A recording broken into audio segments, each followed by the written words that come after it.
ভাগ্যিস আমাদের দেশে কিছু পণ্ডিত আর বুদ্ধিজীবী ছিল।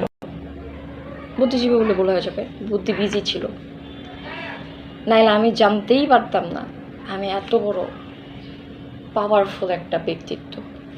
বুদ্ধিবীজী কেন বললাম?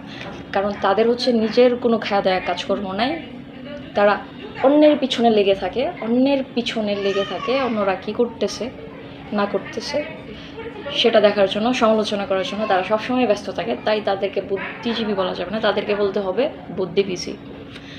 এখন এটা কেন বলতেছে? ওয়েট, মানে লাস্ট কয়েকদিন যাবৎ, লাস্ট 1 মান্থ যাবৎ এমন একটা অবস্থা করছে রে ভাই, মনে হইতেছে যে সাবেক প্রধানমন্ত্রীকে, মানে হাসুনানিকে আমি এই দেশ থেকে পদত্যাগ করাইছি, আমি আন্দোলন করছি, জান হইতেছে বিএনপির হাতে দেশটা আমি উঠাইয়া দিছি, হ্যাঁ, ব্লা ব্লা ব্লা ব্লা ব্লা অনেক কিছু, যেগুলো আসলে আমিই জানতাম না। আমি এত বড় একজন রাজনৈতিক ব্যক্তিত্ব এটা আমি নিজেও জানতাম না রে ভাই। ভাগ্যিস এই পণ্ডিত আর বুদ্ধিবীজীরা ছিল বলে আমি টের পাইছি আমার এত পাওয়ার, আমি এত পাওয়ারফুল একটা মানুষ।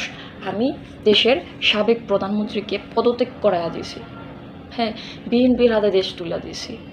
মানে এই কথাগুলো যারা বলছে না, কি বলবো তাদেরকে নিয়ে, আমার কিছু বলার নাই। এত এত এত এত কথা বলছে, এখন দেখি ওরাই বিএনপির নিয়ে নাচানাচি করতেছে। ভাই এটা কেমন হইলো?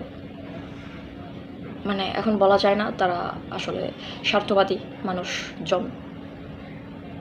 যে একটা কথা আছে না বাংলায়, কি জানি বলে, যাক মনে নাই, আমি আমার মতো করে বলি। ওই যে যেদিকে বৃষ্টি আসতেছে ওই দিকে ছাতা ধরতে হবে, তো তাদের পরিস্থিতি হইতেছে এইটা। এখন বিএনপি থাকলে তারা বিএনপির দিকে দৌড়ায় যাবে, এখন আওয়ামী লীগ আসলে তারা আওয়ামী লীগের দিকে দৌড়ায় যাবে। একটা কথা ক্লিয়ার করি, আপনারা ভালো করেই জানেন আমি কোনো রাজনীতিতে নাই, ছিলাম না, আর জীবনেও যাব না, হ্যাঁ। আর হইতেছে যে আপনারা এত বুদ্ধি ব্যয় করেন আরেকজনের পিছনে, এটা না কইরা না নিজের পিছনে ব্যয় করেন, আশা করি ভালো কিছু করবেন। আর কিছু বলবো না, এবার বাকিটা আপনারাই বলেন, আপনারাও এমন প্রবলেম ফেস করছেন কিনা।